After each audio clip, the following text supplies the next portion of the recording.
કેમ છો future doctors? વેદ class તમારા માટે લાવી રહ્યું છે ઓનલાઈન ક્રેશ કોર્સ, તે પણ નેટ 2021 માટે, એ પણ માત્ર ગુજરાતી માધ્યમ માટે. જે વિદ્યાર્થી મિત્રો વેદ ક્લાસમાં નવા છે તેના માટે જણાવી દઉં કે વેદ ક્લાસ અત્યારે 200થી પણ વધારે સ્કૂલ અને 10,000 પણ વિદ્યાર્થીઓ યુઝ કરી રહ્યા છે. તો આ ક્રેશ કોર્સમાં તમને મળશે શું? આના માટે તમારે વેદ ક્લાસની એપ્લિકેશન ડાઉનલોડ કરવી પડશે. એમાં તમને રોજે 3 કલાકનું લાઈવ લેક્ચર મળશે. ઓકે, એનો સમય આપણે રાખેલો છે સવારે 9:30 થી 12:30નો. પછી એમાં તમને રોજે જે એક્ઝામ લેવાય છે કે જે તમે ભણેલા છો તેના ઉપરથી સાંજે ડીપીપી ટેસ્ટ અને વીકલી 720 માર્કની તમને વીકલી ટેસ્ટ મળશે. એના પછી એમાં તમે થિયરી રીડ કરી શકશો, પ્રેક્ટિસ ટેસ્ટ પણ આપી શકશો. પછી તમે જે પણ ટેસ્ટ આપી છે એનું તમે ડિટેલમાં રિપોર્ટ સેક્શન પણ મળી જશે. તો અને બીજી વસ્તુ તમને મટીરિયલ્સમાં શું શું મળશે? તો મટીરિયલ્સમાં તમે જે રોજે લાઈવ લેક્ચર્સ ભણો છો એનું તમને રેકોર્ડિંગ લેક્ચર મળશે. કોઈ દિવસ તમારે લેક્ચર ચૂકાઈ ગયો હોય તો તમે એનું રેકોર્ડિંગ પણ પછી જોઈ શકો છો. એની પછી જે લેક્ચર્સ ભણો છો તેની લેક્ચર્સ નોટ્સ પણ તમને બધી વસ્તુ એપ્લિકેશનમાં મળી રહેશે. એમાં ડીપલી અને વીકલી જે ટેસ્ટ લેવાય છે એની તમને PDF ફોર્મેટમાં પણ મળી જશે, જેમાંથી તમે તેમનું સોલ્યુશન્સ અને આન્સર કી પણ જોઈ શકવાના છો. તો વેદ ક્લાસના ક્રેશ કોર્સમાં તમારે જોઈન કઈ રીતે થવું? એના માટે સૌથી પ્રથમ તમારે ગૂગલ પ્લેમાં જવાનું રહેશે. એમાં તમારે વેદ ક્લાસ સર્ચ કરશો તો તમને આ ટાઈપની એક એપ્લિકેશન્સ મળશે કે Ved class net 2021 crash course in Gujarati. આ એપ્લિકેશન ડાઉનલોડ કરી લો. પછી એમાં તમે સાઇન અપ કરી નાખો. ઓકે, અને તમને 5 દિવસ માટે એપ્લિકેશન ફ્રીમાં યુઝ કરવા મળશે. તો 5 દિવસ તમે ફ્રીમાં લાઈવ લેક્ચરમાં જોઈન થઈ શકો છો. પછી જો તમારે કોઈ પણ ક્વેરી હોય તો તમને અહીંયા એક હેલ્પલાઇન નંબર આપવામાં આવેલો છે. આ નંબર પર તમે કોન્ટેક્ટ કરી અને તમારી ક્વેરી સોલ્વ કરી શકો છો. તો કોનો વેઇટ કરો છો? અત્યારે જ ડાઉનલોડ કરો વેદ ક્લાસની એપ્લિકેશન. ચાલો તો આપણે શરૂઆત કરીએ. શું જોતા હતા? ન્યુક્લિયસના દાખલા 2010 સુધી જોયા હતા. હવે 2011 થી આપણે આગળ જેટલા બાકી છે તે આપણે આજે ગણવાના છે. શું કીધું છે આમાં આપણને કે ન્યુક્લિયર રિએક્ટરમાં યુરેનિયમ 235 નું વિખંડન થાય છે ત્યારે ઉર્જા આપણને 1000 કિલોવોટ મળે છે. તો 1 કલાકમાં કેટલું યુરેનિયમ વપરાણ હશે તે જોવાનું છે. વિખંડન થાય એટલે આપણને દળમાંથી ઉર્જા મળે, એ તો આપણને ખબર છે. શું લખે છે? E બરાબર mc² લખે ને. શું લખીએ? E બરાબર mc². તો દળ બરાબર શું લખાય? E/c². આપણે કેટલું દળ ગોતવાનું છે એ ગોતવાનું છે. ચલો આપણને શું ગોતવાનું છે? એકમ સમયમાં દળ લઈએ ને. શું લાગે? કેમ કે જો તમને વોટ પાવર આપ્યો, વોટ એટલે શું થાય? જૂલ પ્રતિ સેકન્ડ થાય ને. શું થાય? તો ડેલ્ટા m/Δt કરીએ તો હવે અહીંયા શું થઈ જશે? ફરીથી લખી નાખીએ. ડેલ્ટા m/Δt કરીએ. E/Δt × c². ચલો ઉર્જા ભાગ્યા સમય શું થાય? બોલો, ઉર્જા ભાગ્યા સમય પાવર લખાય તો P/c² લખાય. પાવર આપણને આપેલો છે 1000 કિલોવોટ એટલે 1000 × 10⁻³ છેદમાં c², 9 × 10⁻8 ને 16 થશે. આ તમને શું મળ્યું? એટલા કિલોગ્રામ પ્રતિ સેકન્ડ મળે કે ન મળે? શું મળે? એટલા કિલોગ્રામ પ્રતિ સેકન્ડ. પણ તમારે ક્યારે ગોતવાનું છે? 1 કલાકમાં ગોતવાનું છે. તો 1 કલાકમાં દળ કેટલું થાય? બોલો, ગુણ્યા કેટલું કરવું પડે? 1000 × 10⁻³ 9 × 10⁻16 3600 કરવું પડે કે નહીં? 3600 સેકન્ડ કલાકની થાય. તો એટલા કિલોગ્રામ તમને મળશે. શું મળશે? એટલા કિલોગ્રામ. ચાલો હવે આપણે ગણીએ એને. ઘાત સરખાવાની છે ખાલી તારે. 9 ચોક 36. શું થાય? 9 ચોક 36 એટલે અહીંયા 400. તો આ તમારે 4 × 6 ને 2 8 અને નીચે 16 એટલે ઉપર આવે તો 10⁻8 કિલોગ્રામ. તો બીજું શું લખાય આને? તમને જો બધા માઇક્રોગ્રામ આપેલા. 10⁻6 તો માઇક્રોમાં વહી ગઈ. તો શું થશે? 40 માઇક્રોગ્રામ લખાય કે ન લખાય? બોલો, આમાં ખબર પડી ને બધાને? 40 માઇક્રોગ્રામમાં. હા સર. ચાલો ઓપ્શન નંબર તમારો આવશે સી. આગળ જોઈએ. 50 અર્ધ આયુષ્ય સમય વાળું તત્વ X માંથી Y બને છે. તો T સમય પછી X અને Y નો ગુણોત્તર તમને 1/15 આપેલો છે. કેટલો આપેલો છે ટી સમય પછી ગુણોત્તર? 1/15 નો. તો આપણે લાખે કે શરૂઆતમાં 16 લઈ લઈએ. શું લઈ લઈએ? 16 લઈ લઈએ. x માંથી y બને છે. તો કે t = 0 સમય તે બધું કયું તત્વ છે? x હશે ને, y કઈ હશે નહીં. ચલો પહેલો અર્ધાયુષ્ય સમય કાઢીએ. t બરાબર 1/2. તો અડધું થઈ જાય, તો અડધું y બને, 8/8 થઈ જાય. પછી બીજો અર્ધાયુષ્ય સમય કાઢીએ ત્યારે કેટલો થઈ જાય? આનું પાછું અડધું થાય એટલે આનું 4 થાય. તો આ 4 હોય તો આ કેટલો થશે? હવે 12 થશે. ચલો ત્રીજો અર્ધાયુષ્ય સમય કરીએ. 3 ટાઈમ્સ t1/2. તો પાછું અડધું થાય તો આ 2, તો 2 આમાં એડ થાય એટલે અહીંયા 14 થાય. હજી અડધું કરો. 4 ટાઈમ્સ t1/2. તો આ 1 થઈ જાય, આ 15 થઈ જાય. જો 1/15 નો ગુણોત્તર અહીંયા આવી ગયો, દેખાણો? તો આવો ગુણોત્તર ક્યારે થશે? કેટલા અર્ધાયુષ્ય સમય પછી થાય? 4 અર્ધાયુષ્ય સમય પછી. અર્ધાયુષ્ય સમય તમને આપેલો છે તો મૂકી દો. ચાલો, તો t બરાબર 4 ટાઈમ્સ t1/2. ચલો 4 × 50 એટલે કેટલો આવશે તમારો જવાબ? 200 વર્ષ. કેટલો થાય? 200 વર્ષ. ઓપ્શન નંબર બી જેટલું થશે. ચાલો એની પછી હા, આ t બરાબર 0 સમયે 16 કઈ રીતે આવ્યું?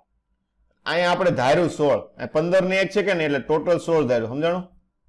1/15 છે કે નહીં એટલે ટોટલ આપણે કેટલું ધાર્યું? 16. એટલે ઈ પ્રમાણમાં લ્યો એટલે તમારે ટોટલ 16 કરી શકો કે ન કરી શકો? પછી 16 દો તમે 32 લઈ શકો, તમારી જે મરજી. પણ શું છે, મિનિમમ તમે 16 લ્યો તો તમારી ગણતરીમાં સારું પડે. ચાલ, બે રેડિયો એક્ટિવ તત્વ P અને Q ક્ષય પામીને તત્વ R બને છે. T = 0 સમયે P માં રહેલા ન્યુક્લિયસની સંખ્યા 4n0 છે અને Q માં રહેલા ન્યુક્લિયસની સંખ્યા n0 આપેલી છે. તો P અને Q ના અર્ધાયુષ્ય સમય P નો 1 મિનિટ છે, Q નો કેટલો છે? 2 મિનિટ છે. જ્યારે સ્થાયી તત્વ R બને છે ત્યારે P અને Q ના ન્યુક્લિયસની સંખ્યા સમાન છે. તો સ્થાયી તત્વ R માં રહેલા ન્યુક્લિયસની સંખ્યા કેટલી હશે? શું છે, બંનેની સંખ્યા સમાન કરવાની છે. તો બંનેની સંખ્યા સમાન ક્યારે થાય ગોતવું પડશે ને. ચાલો અહીંયા આપણે ઉપર કર્યું થઈ જેમ P અને Q કરી નાખીએ. P ની શરૂઆતની તમને t = 0 સમય આપેલી છે 4n0 અને Q ની આપેલી છે n0. ચાલો અર્ધાયુષ્ય સમય કરતા કરતા આપણે સરખી કરવાની છે. તો આને અડધું કરો, 2n0, અહીંયા n0/2, અહીંયા અડધું કરો તો n0 અને પછી પાછું અડધું કરો તો n0/2. સમાન સમય લેવો પડે છે ને, n0/4. તો આ કેટલું થયું? 1 મિનિટ પછી આ 2 મિનિટ, 3 મિનિટ અને 4 મિનિટ થયું. તો અહીંયા 2 મિનિટ, આનો 2 મિનિટ સમય છે ને, તો 2 મિનિટમાં અડધું થઈ ગયું. 4 મિનિટમાં કેટલું થઈ જાય? n0/4. તો આ કેટલું થયું? આ 4 મિનિટ થયું કે નહીં? આ તમારે એવું 2 મિનિટે આવું થયું. 1 મિનિટ, 2 મિનિટ, 3 મિનિટ અને 4 મિનિટ. તો 4 મિનિટે બંને કેવા થઈ ગયા? સરખા થઈ ગયા કે ન થઈ ગયા? હા સર. તો મતલબ ક્યારે થયો છે? 4 મિનિટ થાય ને, ક્યારે થશે આ વસ્તુ? 4 મિનિટ. આ વસ્તુ પણ ક્યારે થશે?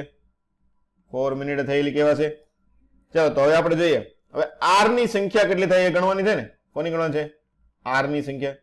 આપણને ખબર છે P માંથી કેટલો R બન્યો હશે? શરૂઆતમાં P કેટલો હતો? 4n0 હતો. એમાંથી 4 મિનિટ પછી કેટલો? n0/4 વધ્યો. એટલે જેટલું માઇનસ થયું આ શું થયું? R ની સંખ્યા થઈ કે ન થઈ? પછી અમુક Q માંથી પણ બને છે. તો Q ની શરૂઆતની કેટલી હતી? n0. પછી 4 મિનિટ પછી કેટલું વધ્યું? n0/4. તો આ માઇનસ કરશો તો તમને શું મળશે? પાછું એની સંખ્યા મળશે. ચાલો ગોતીએ. ચોકે ચોકે 16 - 1, 15/4n0 પ્લસ 4 - 1, 3/4n0. હવે 15 ને 3, 18, 18/4n0. તો આ તમારે કેટલું થશે? 9n0/2. આવો જવાબ આવો જોઈએ. ઓપ્શન નંબર શું થશે? ડી જેટલો થાય. ખબર પડી બધાને? ચાલ, સંલયન પ્રક્રિયાના વધારે તાપમાને કરવામાં આવે તો શું થાય? બોલો.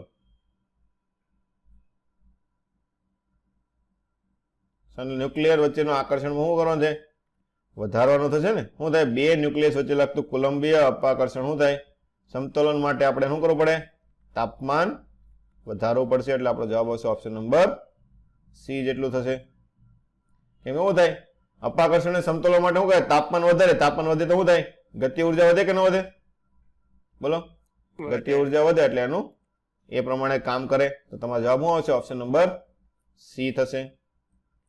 ચાલો એની પછી એમ દળનું ન્યુક્લિયસ એફ આવૃત્તિ વાળા ફોટોનનું ઉત્સર્જન કરે તો ન્યુક્લિયસની ગતિ ઉર્જા, આપણે હમણાં ગતિ ઉર્જાની વાત કરતા હતા, તો શું થાય? ગતિ ઉર્જા આપણને ખબર છે, એફ આવૃત્તિ વાળો હોય તો આપણે ઉર્જા ખબર છે, શું લખે?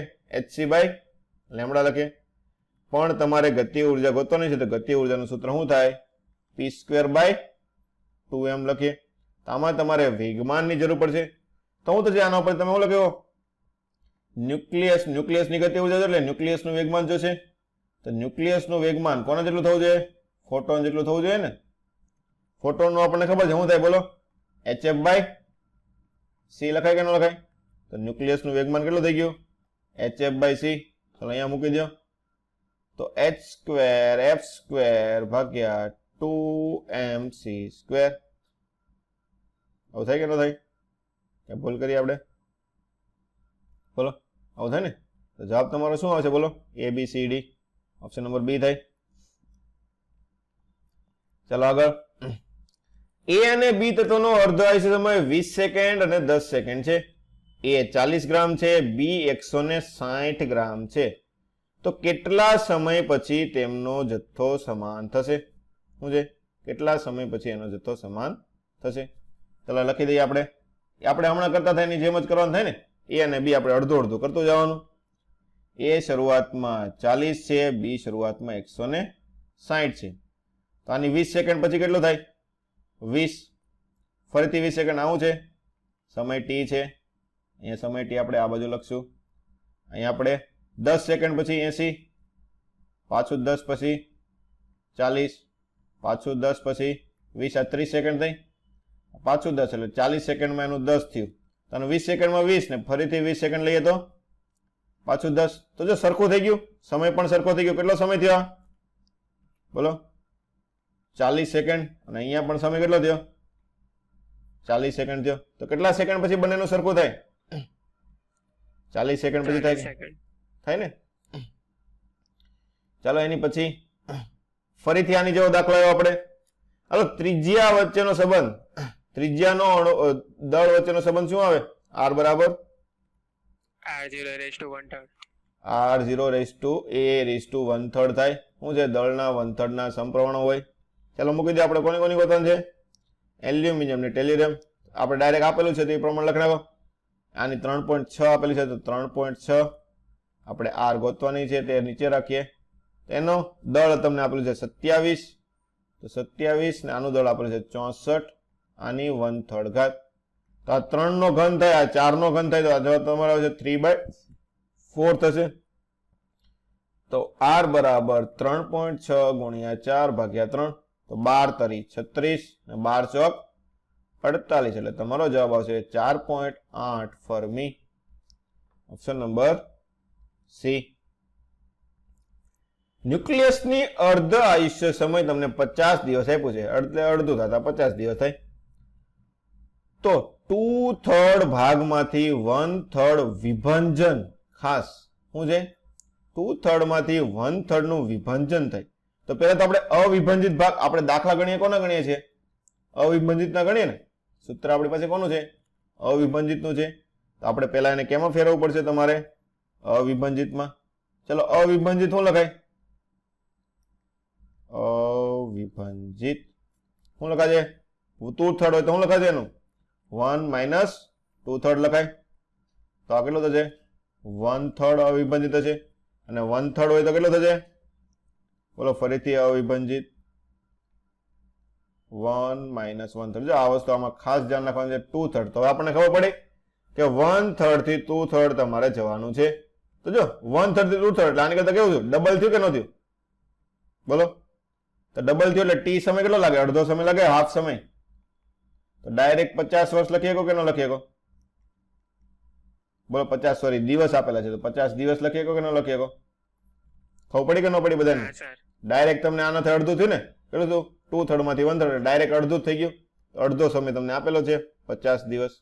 આમાં આપણે લાંબી ગણતરી કઈ આવી નહીં. ખાલી વસ્તુ શું ધ્યાન રાખવાની હતી કે વિભંજિત તમને આપેલું છે, તમારે અવિભંજિતમાં પહેલા કન્વર્ટ કરવું પડે. ચલો, ન્યુક્લિયર સંલયન પ્રક્રિયામાં હાઇડ્રોજનનું અમુક દળ હિલિયમમાં ફેરવાય છે. આપણને ખબર છે હાઇડ્રોજનની હિલિયમની પ્રક્રિયા આવે છે. શું આવે છે બોલો? 1H2 પ્લસ 1H2, પરિણામે તમે હિલિયમ ન્યુક્લિયસ બને એટલે 2He4 બને. આવું થાય. ચલો, સંલયનની દળ ક્ષતિ એટલે ડેલ્ટા એમ તમને આપેલું છે. શું આપેલું છે? 0.02866. જો યુ માં આપેલું છે તો પ્રતિ યુ દીઠ ઉત્પન્ન થતી ઉર્જા શું થાય?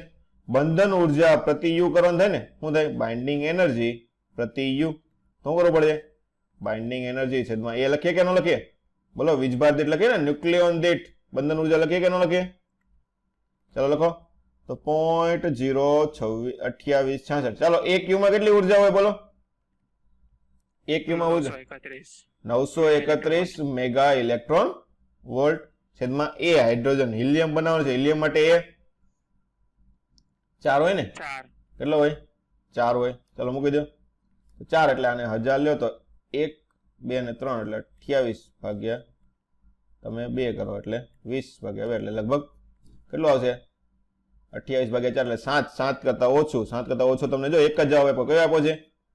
6.675 mega electron volt. Option number B જેટલું થશે. ચાલો, એની પછીનો દાખલો.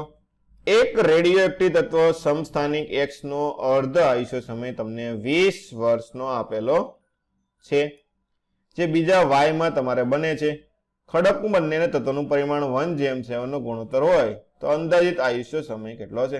આપણે ઉપર આવ્યા જેવો થયો ને, તો શરૂઆતમાં બોલો કેટલો લો? હવે બોલો, શરૂઆતમાં કેટલો લો? t = 0 સમય 8:0 થાય ને. શરૂઆતમાં કુલ 8 હોય અને y કેટલો હોય? 0 હોય. ચાલો, પેલો અર્ધ આયુષ્ય સમય કરીએ. શું કરીએ? First T half. તો અહીંયા 4, અહીંયા 4. ચાલો, ફરીથી 2 ટી હાફ કરીએ તો 2 ટી હાફમાં કેટલું થાય? આનું અડધું 2, અહીંયા 6 થઈ જાય. અને ટી બરાબર 3 ટી હાફ કરીએ તો આનું 1 થાય અને અહીંયા 7 થઈ જાય. 1:7 નો ગુણોત્તર તમારે આવી ગયો. તો કેટલા સમય અડધું કરવું પડશે? 3 ટાઈમ્સ ટી હાફ. અહીંયા ટી બરાબર 3 ટાઈમ્સ અર્ધ આયુષ્ય સમય કેટલો આપેલો છે? 20 વર્ષ. તો તમારો જવાબ કેટલો છે? ખડક કેટલો જૂનું હશે? 60 વર્ષ જૂનું હશે. કેટલા વર્ષ? 60 વર્ષ જૂનું હશે.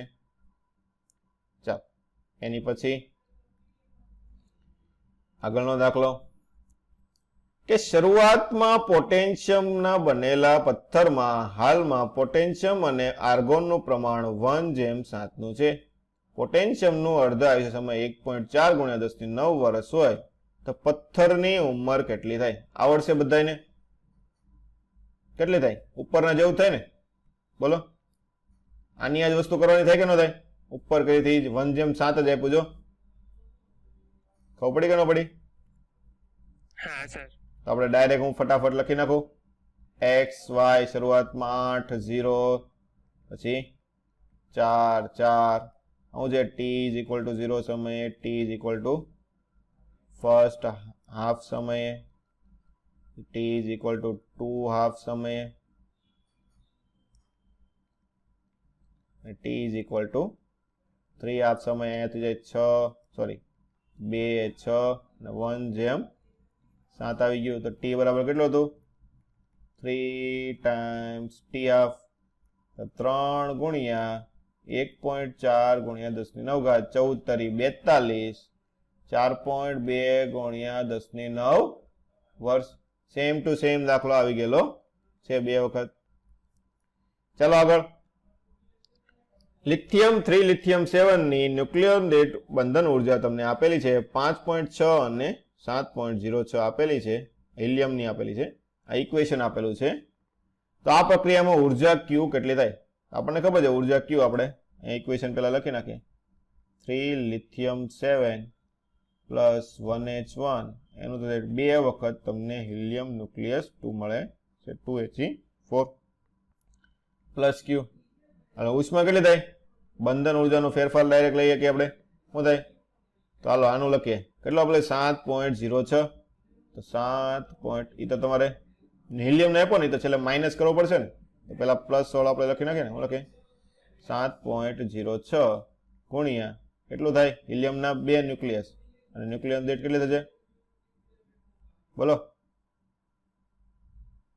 હલો ચલો પેલા માઇનસ વાળી રહેવા દે પેલા 7.06 2 ન્યુક્લિયસ ને એક ન્યુક્લિયસ દીઠ કેટલી હોય એક ન્યુક્લિયસ દીઠ આપીને જો ન્યુક્લિયસ કેટલા લેવાના થાય 4 ન્યુક્લિયસ હોય કે ન હોય એ વીજભાર સોરી દળ માઇનસ તમારે શું કરવાનું થશે હવે આની કરવાની થાય કેટલી આવશે લિથિયમની અને હાઇડ્રોજનની ચલો લિથિયમની કેટલી થાય -7 આપેલું છે ને જો એ બરાબર કેટલું છે 7 અને ઉર્જા આપેલી છે તમને 5.6 આવું થાય ચલો 4 દુ 8 8 સત્તા 56 56 ને 8 છક 48 એટલે 56.48 માઇનસ 5 6 5 35 ને 7 છક 42 35 ને 42 એટલે 39.2 થશે ચાલો કરી નાખો બાદ બાકી તો તમારે થશે 17.28 આવું થાય તો ઉર્જા કેટલી આવશે તમારે 17 એટલે 17.3 લખીએ કો ને કેટલી લખો 17.3 મેગા ઇલેક્ટ્રોન વોલ્ટ ચાલો એની પછી સ્થિર રહેલા યુરેનિયમમાં ન્યુક્લિયસનો ક્ષય થતા થોરિયમ અને હિલિયમ ન્યુક્લિયસ મળે છે તો ચલો ઓપ્શન વાંચીને જવાબ કહો મને ચાલો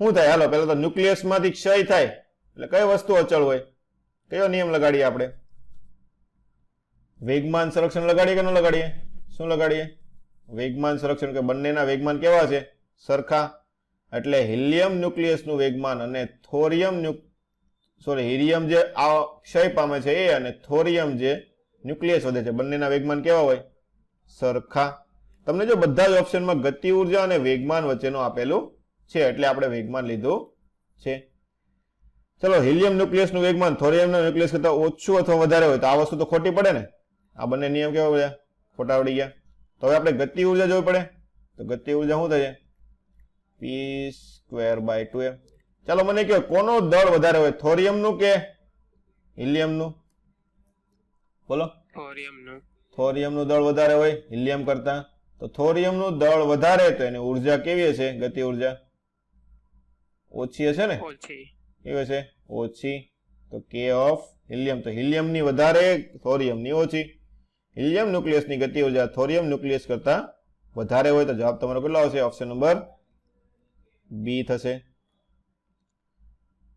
ચાલો પાછો રિપીટ થયો આવડશે બધાને ફરીથી ત્રિજ્યા વાળો શું આવે છે r બરાબર r0 a⁻⁴ એલ્યુમિનિયમ ની ત્રિજ્યા તમને r એલ્યુમિનિયમ આપેલી હોય તો r એલ્યુમિનિયમ છેદમાં r_Te બરાબર r એલ્યુમિનિયમ માટે a એટલે 27 અને આ વખતે ખાલી મૂલ્ય અહીં બદલી નાખ્યું છે 125 કરી નાખ્યું છે તો 125 આની 1/3 તો આ 3 નો ઘન અને આ થાય તમારે 5 નો ઘન તો r_Te બરાબર શું લખાશે તમારે 5/3 r ઓફ એલ્યુમિનિયમ આવું થાય કે ન થાય તમારો જવાબ આવશે ઓપ્શન નંબર બી આગળ m દ્રવ્યમાન તથા v વેગથી ગતિ કરતા આલ્ફા કણ ઉપર Ze જેટલા વિદ્યુતભાર વાળો કોઈ ન્યુક્લિયસ આપાત કરવામાં આવે છે તો તેના ન્યુક્લિયસના કેન્દ્રથી લઘુત્તમ અંતર પર m કેવી રીતે આવી શકે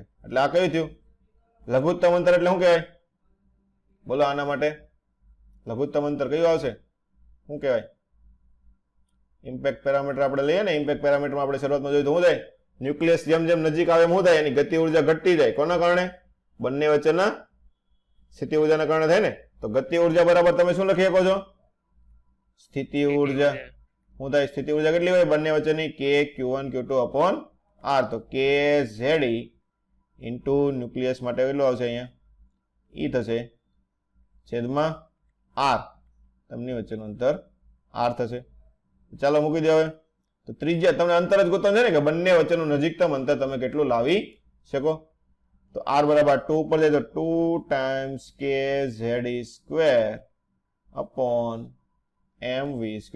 તમારે દળ ઉપરનો આધાર ગોતવાનો છે તો r ચલે છે 1 અપોન m થશે ઓપ્શન નંબર સી. ચલો રેડિયો એક્ટિવ નો અર્ધ આયુષ્ય સમય 30 મિનિટ છે, તો 40% અને 85% ક્ષય થતા લાગતા સમય તમારે મિનિટમાં ગોતવાનો છે. ચલો 40% ક્ષય કીધું, આપણે શું લઈએ છીએ હંમેશા? કેવું લઈએ? દાખલા માટે અવિભાજિત લઈએ. કેવું લઈએ? અવિભાજિત. તો અવિભાજિત કેટલું થાય? 100 માંથી 40 કાઢે તો આ તમારું થયું 60%, અને બીજી વખત અવિભાજિત તમારે કેટલું થશે? 100 માંથી કેટલું કાઢવાનું થશે? 85, એટલે કેટલું થાય? 15% તમે લખી શકો. ચાલો, તો આ કેટલી વખત અડધું થયું છે? 15% માંથી 60%, અથવા 60 માંથી તમે 15 લ્યો. ચાલો બોલો, 60 માંથી 15 થતા 60 નું અડધું 30, ફરી વખત અડધું કરો તો 15, મતલબ શું થયું? ટી બરાબર કેટલો થયો? 2 વખત અર્ધ આયુષ્ય સમય તમે લખી શકો કે ન લખી શકો? બોલો, ખબર પડી બધાને? તો આપણે સમય કેટલો થશે?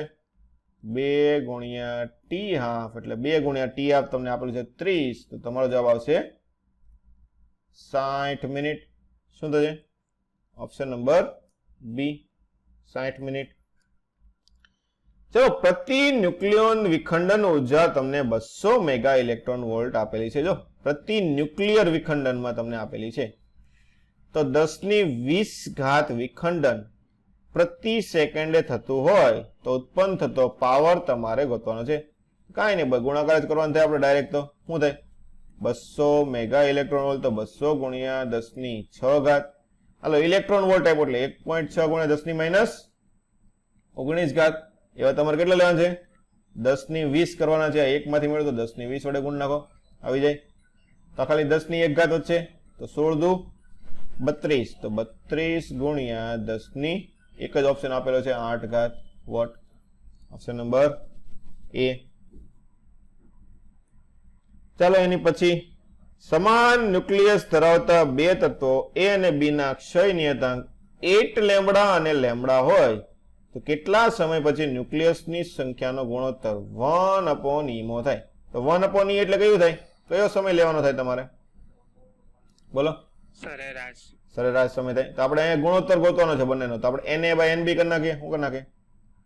Na/Nb. n નું સૂત્ર આપણને ખબર છે, શું થાય? n0e - λt. એ માટે તમને 8 લેમ્બડા આપ્યું છે, એટલે 8 લેમ્બડા ટી કરી નાખીએ અહીંયા, 8 લેમ્બડા ટી, અને આના માટે તમને ખાલી લેમ્બડા આપ્યું છે, તો n0e - λt. n0 ઉડી જાય, તો -8 + 1 -7 થશે. આ ગુણોત્તર તમારે કેટલો? 1/e -7 લેમ્બડા ટી થશે. અને બીજું શું લખી ગયા? 1/e7 lambda T. તો શું થાય? 7 લેમ્બડા ટી બરાબર કેટલું થશે? 1. તો ટી બરાબર કેટલું લખાય? 1/7 લેમ્બડા થશે. શું થશે? 1/7 લેમ્બડા. ઓપ્શન નંબર ડી જેટલું થાય. ચલો, એક રેડિયો એક્ટિવ તત્વનો અર્ધ આયુષ્ય સમય તમને આપેલો છે 10 મિનિટ. જો પ્રારંભમાં ન્યુક્લિયસની સંખ્યા 600 હોય તો 450 ન્યુક્લિયસનો ક્ષય થવા માટે, જો ક્ષય થઈ ગયો એટલે આ કયા આપ્યા તમને? વિભાજિત આપ્યા ને. કયા થયા તમારે? વિભાજિત. આપણે કયાના દાખલા ગણીએ છીએ? કઈ રીતે ગણીએ છીએ? અવિભાજિત ગોતીને ગણીએ. તો અવિભાજિત કેટલા થશે? બોલો. પેલા 600 હતા, 450 વિભાજિત થઈ ગયા, તો કેટલા વધ્યા હશે હવે? 150. ચલો, 600 માંથી 150 થવા માટે કેટલો સમય લાગે? બોલો. 600 માંથી 150 કેટલી વખત કરવું પડે? 2 વખત અડધું કરવું પડે કે નહીં? તો ટી બરાબર 2 ટાઈમ્સ ટી હાફ. તો અડધા આયુષ્ય તમે 10 આપ્યો તો તમારો જવાબ કેટલો આવશે? 20 મિનિટ. ઓપ્શન નંબર એ જેટલો 20 મિનિટ જેટલો લાગશે. ચાલો, એની પછી આલ્ફા કણ શું ધરાવે? બોલો. આલ્ફા કણનો વીજભાર ને બધી વસ્તુ હું? 2 પ્રોટોન 2 ન્યુટ્રોન આવે ને. શું આવશે? હે? ઇલેક્ટ્રોન. 2 પ્રોટોન ને 2 ન્યુટ્રોન આવે ને. ઇલેક્ટ્રોન આમાં ક્યાં આપણે લખીએ છીએ? નથી લખતા ને. શું લખીએ? આલ્ફા કણ શું લખીએ છીએ આપણે? 2He4 લખીએ કે ન લખીએ? શું લખીએ? 2He4. તો આના પરથી આપણે લખીએ શું? 2 પ્રોટોન 2 ન્યુટ્રોન. આની પહેલા પણ મેં તમને કીધું હતું ઇલેક્ટ્રોન અત્યારે કેટલા લખીએ છીએ? એમાં 0 લખીએ છીએ કે નહીં? હિલિયમ નો ન્યુક્લિયસ હોય, આપણે હિલિયમ પરમાણુ નથી લખતા. શું કહીએ છીએ આપણે એને? હિલિયમ ન્યુક્લિયસ કહીએ છીએ. ખબર પડી કે ન પડી બધાને? યાદ રાખવાનું, આલ્ફા કણને આપણે શું કહીએ? હિલિયમ ન્યુક્લિયસ કહીએ. હિલિયમ પરમાણુ નથી કહેતા, હિલિયમ ન્યુક્લિયસ કહે. ન્યુક્લિયસમાં કઈ કઈ વસ્તુ હોય? પ્રોટોન અને ન્યુટ્રોન હોય. એટલે આમાં ખાલી કયું આવશે? પ્રોટોન ને ન્યુટ્રોન. આ વસ્તુ ધ્યાન રાખવાની. તો શું આવશે? ફક્ત 2 પ્રોટોન ને 2 ન્યુટ્રોન્સ. કે જ્યારે એક યુરેનિયમ સમસ્થાનિક 92 યુરેનિયમ 235 ઉપર ન્યુટ્રોનનો મારો ચલાવવામાં આવે ત્યારે તમારે 36 ક્રિપ્ટોન 89 મળે છે અને 3 ન્યુટ્રોન મળે. ચાલો ઇક્વેશન લખ નાખીએ. 92 યુરેનિયમ 235 એના ઉપર ન્યુટ્રોન એટલે 0n1 આવું થાય. આનો મારો ચલાવીએ તો આપણને શું મળે છે? અહીંયા સામેની બાજુ તમને 36 ક્રિપ્ટોન. ઓકે, અહીંયા આગળ પાછળ તમે ગમે એ લખો, બંને સરખું જ થાય એટલે હું પાછળ લખું છું. ત્યારે 89 પ્લસ 3 ન્યુટ્રોન તો 30n1 આવું થાય. તો પ્લસ બીજું શું મળશે એ તમારે ગોતવાનું છે. તો ચાલો સરખાવીએ. પહેલા આપણે Z સરખાવીએ. શું સરખાવીએ? Z એટલે નીચેની વસ્તુ. તો 92 માંથી 36 જાય તો કેટલા વધે? બોલો. 92 માઇનસ 36 તો તમારે કેટલા થશે? અહીંયા 56 થશે. એટલે 56 વાળું તત્વ. તો ખાલી 56 વાળું કરો તો તમને ડાયરેક્ટ ખબર પડી ગઈ. એક જ આપેલું છે જો 56 BA અને ઉપરનું સરખાવો તો પણ તમારે 235 ને 236 એમાંથી તમારે 89 ને 3 92 કાઢવાના થાય. તો 36 માંથી 92 કાઢો તો તમારે 144 જ વધશે. ખબર પડી કે નહીં? પણ આમાં તમારે ખાલી નીચેનું વસ્તુ તમે ખાલી સરખાવો તો પણ તમારો જવાબ ઓટોમેટિક આવી જશે. ચાલો એની પછી 0.5 ગ્રામ દળને સમતુલ્ય ઉર્જા. ચાલો દળને સમતુલ્ય ઉર્જા કયું સૂત્ર લાગે? દળ ઉપરથી ઉર્જા બોલો. mc². મૂકી દો. ચાલો m તમને 0.5 ગ્રામ, c કેટલું આવે છે? જો 5 ગ્રામ આપ્યું છે, આપણે કેમાં લઈએ છીએ? કિલોગ્રામમાં. તો 10 ની -3 વડે ગુણી નાખવાનું સાથે સાથે. ગુણ્યા c 9 ગુણ્યા 10 ની 8 દુને 16 ઘાત. તો 9 ના અડધા એટલે 4.5 ઘાત સરખાવો. 16 માંથી 3 જાય તો 10 ની 13 ઘાત જૂલ થશે. Option number C. ચાલો આગળ. રેડિયો એક્ટિવ તત્વનો અર્ધ આયુષ્ય સમય આલ્ફા અને આલ્ફા એ 1.4 ગુણ્યા 10 ની 17 ઘાત સેકન્ડ હોય તો એક નમૂનામાં ન્યુક્લિયસની સંખ્યા 2 ગુણ્યા 10 ની 21 ઘાત હોય તો નમૂનાની એક્ટિવિટી તમારે ગોતવાની છે. ચલો એક્ટિવિટી આપણને ખબર છે. એક્ટિવિટીનું સૂત્ર શું હતું? I બરાબર લેમ્બડા ઇન્ટુ n હતું કે નહીં? એક્ટિવિટી કોને કહેવાય? dn બાય dt લખીએ ને. કોને કહેવાય? dn by dt. તો લેમ્બડા ઇન્ટુ n. તો લેમ્બડા ઇન્ટુ n આપણે તો શું તમને આપેલું છે? અર્ધ આયુષ્ય સમય આપેલો છે અને ન્યુક્લિયસની સંખ્યા આપેલી છે. તો અર્ધ આયુષ્ય સમય, તો લેમ્બડા અર્ધ આયુષ્ય સમય ઉપર સૂત્ર શું આવે? અર્ધ આયુષ્ય t હાફ બરાબર 0.693 છેદમાં લેમ્બડા લખે કે નહીં? તો લેમ્બડા બરાબર કેટલું થાય? 0.693 છેદમાં t હાફ. ચલો એ લખ નાખો 0.693 n છેદમાં t હાફ. ચલો મૂકી દો બધી વસ્તુ.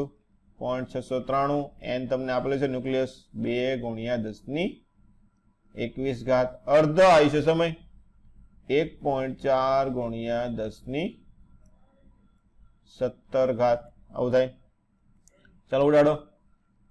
તો 6 દુ અહીં 7, 7 દુ 14. તો આ 14 ઉડી જાય ડાયરેક્ટ. 0.14 1.14 ઘાત જ સરખાવાની થાય. તો 17 માંથી 21 જાય એટલે 21 માંથી 17 એટલે 10 ની 4 ઘાત. બેકવેરલ એકમ થાય ને? કયો એકમ થાય? બેકવેરલ. BQ વડે દર્શાવાય. ચલો ગામા ક્ષય દ્વારા પરમાણુ દળ અને પરમાણુ ક્રમાંકમાં શું ફેરફાર થાય? ચલો ગામા ઉપર દળ અથવા પરમાણુ દળ ક્રમાંક હોય? બોલો. ન હોય ને તો શું થાય? અચલ રહે ને. શું થાય? અચલ રહે. આપણે પહેલા પણ આવી ગયો છે ને આ દાખલો. તો બોલો આગળ. એની પછીનો ઇલેક્ટ્રોનનો તરંગ સ્વભાવ કયા વૈજ્ઞાનિકે આપેલો? તરંગ સ્વભાવ દ બ્રોગલીએ નહોતો આપ્યો. ડેવિસન ગરમાર. કોણે આપ્યું હતું? ડેવિસન ને ગરમારનો પ્રયોગ કર્યો હતો, એના ઉપરથી તમને મળ્યું હતું. ઓકે, આ વસ્તુ ધ્યાન રાખવાની. દ બ્રોગલીએ તો એનું સૂત્ર આપ્યું હતું, પણ સ્વભાવ કોણે ગોત્યો હતો? પહેલા ડેવિસન ગરમારે ગોત્યો હતો. ઓકે.